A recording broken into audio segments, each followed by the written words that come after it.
All right, so for our floating down the river task, we're going to look at key features of relationships in tables and graphs. So first, let's get a context of the story. So Alonzo, Maria, Sierra, they're floating down the river in inner tubes enjoying the day. Alonzo noticed that sometimes the water level was higher in some places than others. Maria noticed that there were times that they moved faster and other times that they were slower. So Sierra said math is everywhere. So to learn about the river, they collected some data. So what they did is they measured the time of their trip and the depth in feet of the river. So we have to use the data to talk about some key features. So first, what we're going to talk about here would be our y-intercept. So our y-intercept on a graph is when x equals 0. So we talked about looking at this in two ways. So our y value of the x-intercept is y equals 4.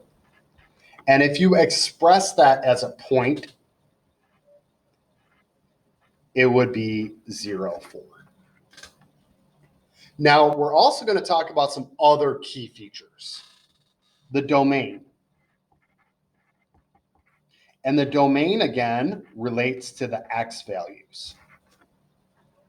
So if we look at our x values, x goes from 0 to 120. So some different ways that you can put that in is x is less than or equal to 0, or it's between 0 and 120. So 0 is less than or equal to x, which is less than or equal to 120. Another way, or a different notation to put that in, is x can be 0. So we put a bracket 0 and then a comma to 120. That just means x is between 0 and 120 and can be both values. Then down here, we're going to talk about the range, which is the y values. So if we look at the y values on the graph, we can talk about from the lowest point to the highest point. So we could say, well, 4 is the lowest point, and then that's less than or equal to the y value. If I look for the highest point on here, I see that it's 12. Now, if we list that over here with that interval notation, we can say, well, y can be 4. So I put a bracket, and then it's over to 12. Now, we have some other things that we're going to talk about. So we're going to talk about intervals of increase and intervals of decrease.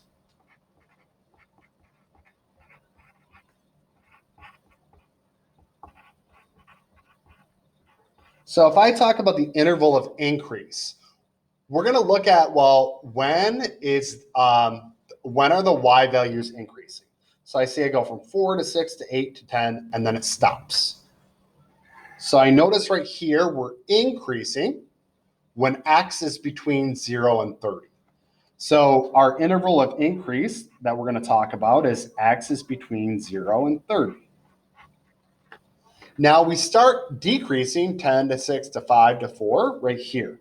So we have an interval of decreasing from x is 30 to x is 60.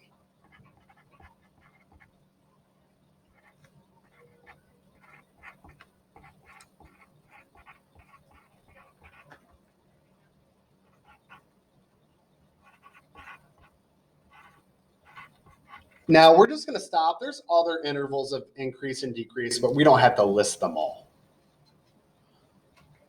So on here, here's a graph to describe the key features. Is it increasing, decreasing, domain, and range? Again, we describe that, but you view that differently in a graph. So now we're going to talk a little bit about distance. So the y-intercept here is 0 and 0.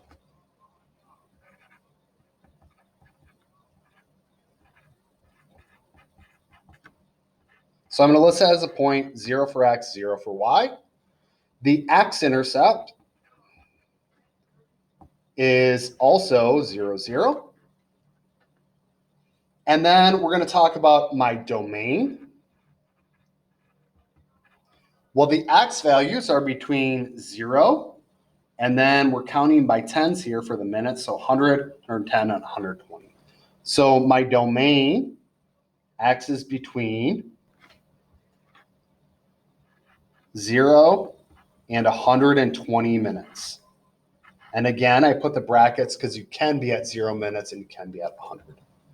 Now, the Y value is the range. And the range of distances in feet is 0 to about right here. So we need to figure out what we're counting by. So 2,000, I think 2,000. So 4,000, 6,000, 8,000, 10,000, 12,000, 14,000, and 16,000. So between 0 and 16,000. And then we're going to talk about, well, when is X increasing or decreasing? Well, I notice this function is always increasing. So we can just say interval of increase.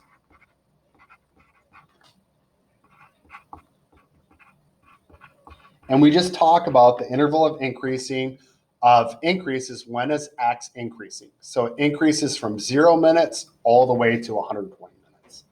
So I'm just going to say from 0 to 120.